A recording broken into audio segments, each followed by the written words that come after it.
Here's we had the Japanese election as the trend is going globally. Japan went right, uh, even though the current prime minister is going to try and stay. Um, the nationalism of being concerned about immigration, being concerned about the USA not treating Japan well as a trading partner. That party did make a great showing, took the yen lower. And as you can see, we're still holding this spike low. This was the Powell rumor low. Some people may think that's going to hold here. I think that we're going to go looking for stops under 46.90, and this could be interpreted because I don't think this is a long-term top. We did confirm the high up there, so you may want to be looking at buying breaks in the next couple of days. Let the stop hunts occur, and then start looking at 46.5. Should we get down there and clean out the weak longs, that could be a decent area for another buy. I still think we're going to 150, 152. Also, part of this reason is we're having a little bit of yields relenting. Uh, just like the yen, I don't think 450 is the high of the move. I think we're going to head higher. And let's go to the rest of the currencies. So been long, still a half position in the euro from 115.80. The key area is this trend line and a lot of resistance at 117. This is going to make or break the euro. I still think there is a possibility that we can make a run should we get above 117 towards the highs. Pound is outperforming, which is a little different because it was the most oversold. But I pointed out how support held. Maybe we get a rally back to 5.5 to 6. So that's still on the table. I'm not ready to just launch cable shorts here. There could be some setups here around turnaround Tuesday, and bringing up the rear is Aussie, and very possible that this is an ABC and we could go, needs to get back above 65.40 to have a chance to make new highs, but I still think there is that chance. So the way to play it is, still tighten up your stops in the euro now. You don't have to be at break even now. You could take it back down to, say, 116 even. You don't have to give it that much room. Maybe risk another 60. But the euro pound is just a pullback in my view right now. We'll see if it turns out to be a major top. But for my work, it looks like there's one high missing. So it gives me some confidence that euro could begin to outperform one more time to get a three drive up there.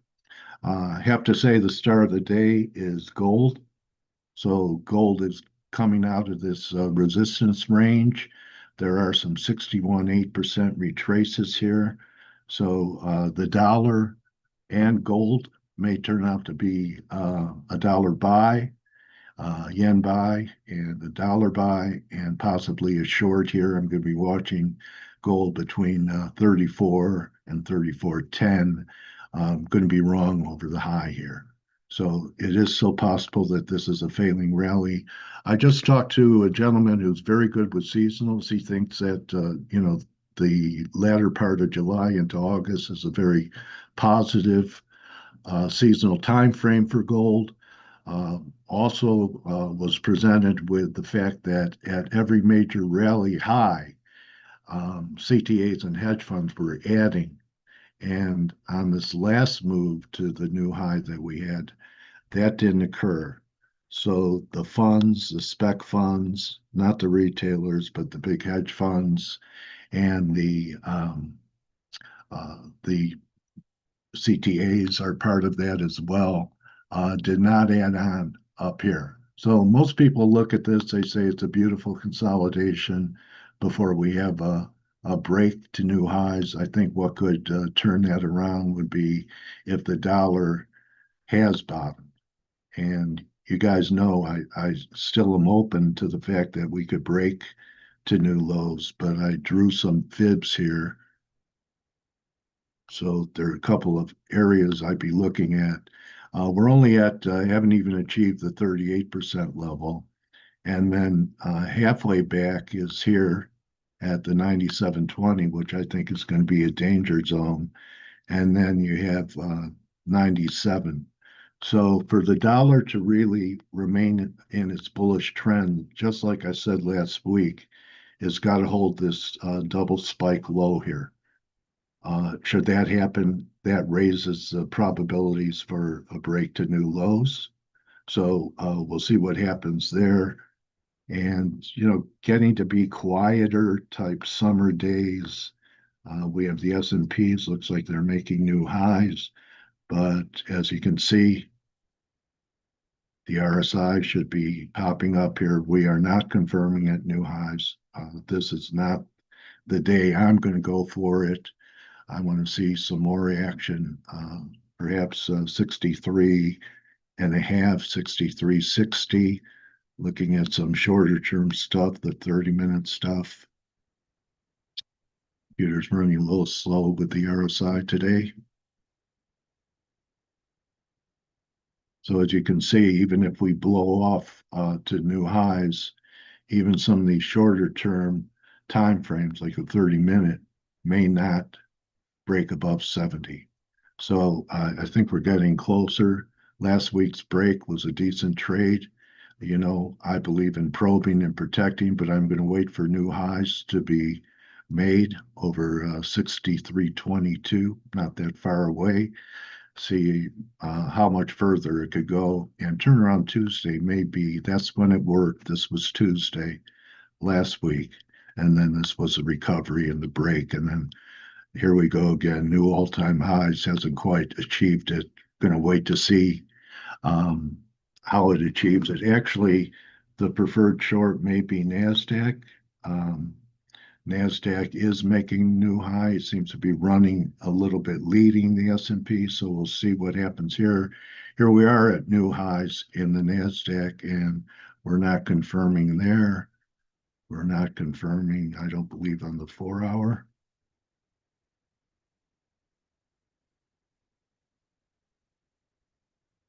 We are not. So keep an eye on that as well. Let's take a look at how some of the shares are acting. There are a lot of big earnings this week. Bitcoin, I thought I'd cover it. We could pull back towards 112, 113. But, I'm not, that would be a natural thing for it to do because those were the prior highs before we broke out here. So that's a possibility here. Netflix got killed last week and it's trying to bounce. Amazon diverging. Apple's looks like it wants to go. Meta way under the highs. Google coming out over resistance. Microsoft a little bit of weakness. Let's see what the NVIDIA. I know a lot of people, this is a poster boy. It looks kind of heavy to me. Although on the 4-hour, we did confirm I wouldn't be long NVIDIA up here. And taking a look at Uber, we're challenging some big 200 days on the 4-hour chart. I think it's vulnerable because the market had a pretty good week in recovery and Uber did not. I believe Palantir made a new high, but diverged. So, I'd be careful about my longs here across the board. One of my viewers wanted my view on WTI. So you could leave comments underneath and I'm happy to get to it. So WTI to me looks heavy.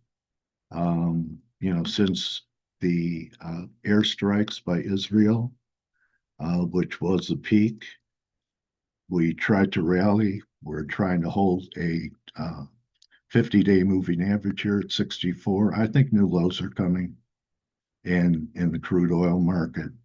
That may set up something bigger. I really, I know a lot of people think this is a great pullback to buy. I'm not in that camp. So still negative crude, especially if we take out 64. this is a $12 formation. So that could take you down underneath the 56 lows that we had in April, and this was a crash low. So negative that, net gas is really getting hammered.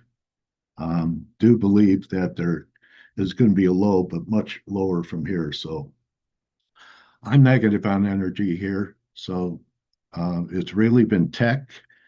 It's really been MAGA that's carried the market. And we'll see what happens. Gold shares, I think, are trying to make new highs with this move in gold. GDX looks like we could be headed for a third drive. Newmont, there are a lot of divergences here.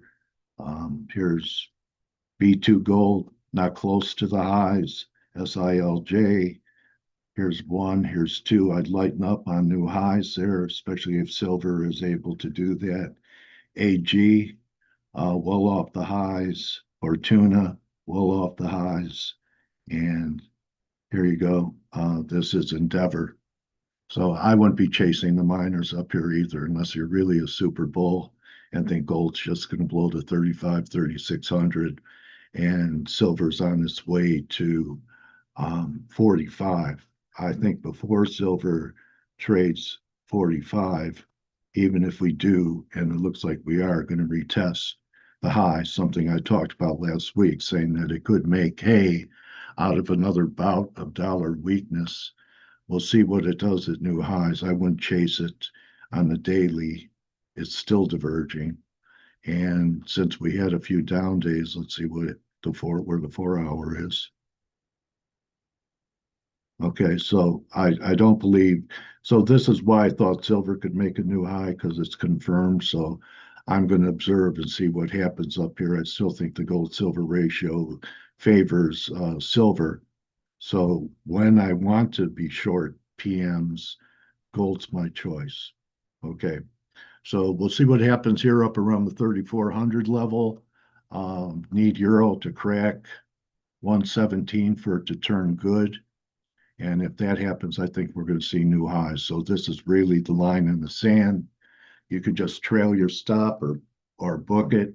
And then if we get a close over 117, it may actually be an add-on for a move to above the highs at 1830. Most people are thinking the dollar bottom, and I'm watching it here.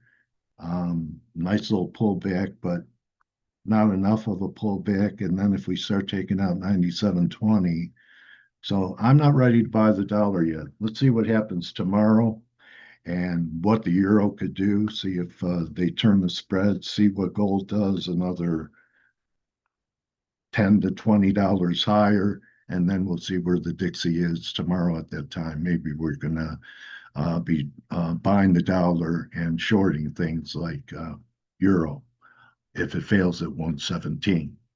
So those are my views. See you in the room.